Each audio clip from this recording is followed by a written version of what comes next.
అందరికీ నమస్కారం అండి. సోంపుతో పటిక బెల్లం తింటే కలిగే ప్రయోజనాలు. పటిక బెల్లానికి సాధారణంగా ఒంట్లో వేడిని తగ్గించే గుణం ఉంటుంది. అందుకే మన పెద్దవాళ్ళు అప్పుడప్పుడు చిన్న పటిక బెల్లం తినమని చెబుతారు.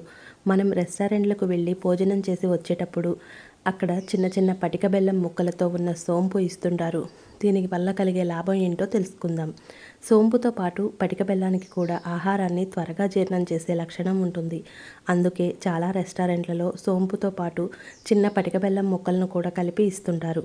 రెస్టారెంట్లలో మాంసం, మసాలాలతో కూడిన ఆహారం కడుపు నిండా తిన్నప్పుడు మనకు చాలా బద్ధకంగా ఉండి ఏ పని చేయాలని అనిపించదు. అప్పుడు ఈ సోంపు, పటిక బెల్లం మిశ్రమం తింటే మనలో కొత్త ఉత్తేజం వచ్చినట్లు అనిపిస్తుంది. అలాగే ఇది మౌత్ ఫ్రెషనర్ లాగా కూడా అనిపిస్తుంది. మన ఇంట్లో కూడా సోంపు, పటిక బెల్లం ఉంటే అన్నం తిన్న తర్వాత ఇవి రెండు కలిపి తింటే ఆహారం త్వరగా జీర్ణమవుతుంది. Please like, share, subscribe. Thank you for watching.